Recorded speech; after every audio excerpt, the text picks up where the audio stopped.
Hello, and thank you for downloading HoloMap if you have. If not, I'll put a link in the description to the files on the Unreal Engine Marketplace.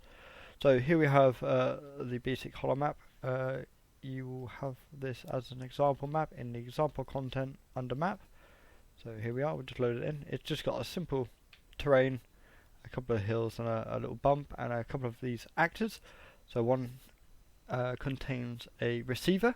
So this is what the map picks up, and the other one does not. These are mainly used for filters. So what we can do here is in the class settings, I've just made a simple little changer. So you can just copy and paste and remove and add markers. Now, first and foremost, what you really need to do is grab the HoloMap, go to Blueprints, and just drag and drop the radar table into the game. What you can then do is click on the radar table, and in the player actor, just select your player character. It doesn't have to be the third person character, it can be your own character once it's set up properly. There is an option to multiply and divide that just changes the overall map size. It's quite technical, so I made a bit of a simpler way of doing it. It does have one drawback of the scalability, so you're not able to scale the map in and out, but that might get fixed in a later update.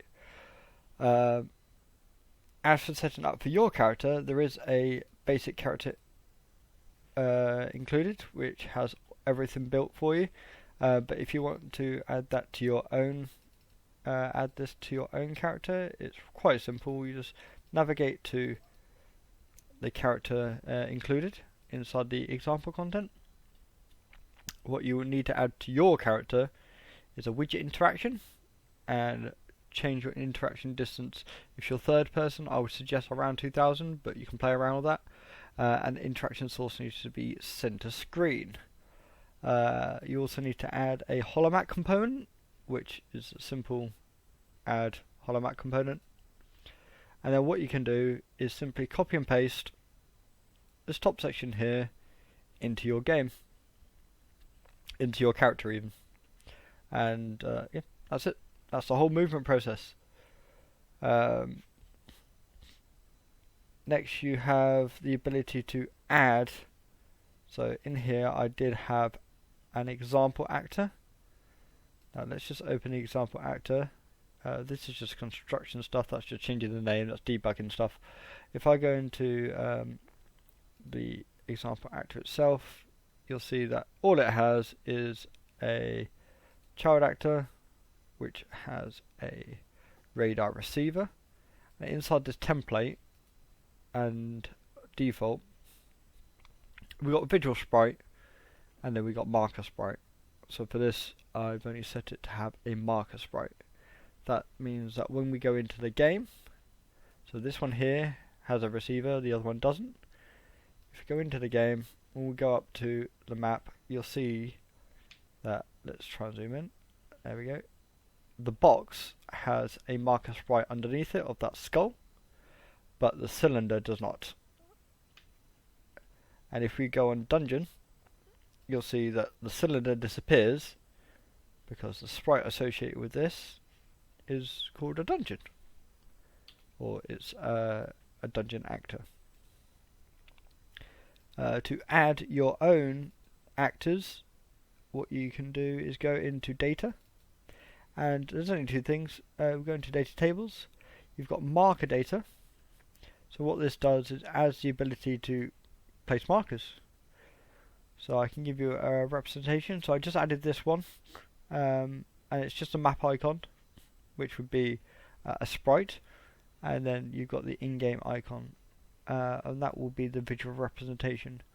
So what I can do here is, if I go on to the map here, I'll just move it this way just by clicking, and then if I press E, there we go, we've got these visual representations of these markers. So I'll go for the jaws, and you'll see that it's placed jaws in the world, just here, but it also placed jaws on the map where the center of the map is, which is quite useful. There's currently no way of removing those. at this present time.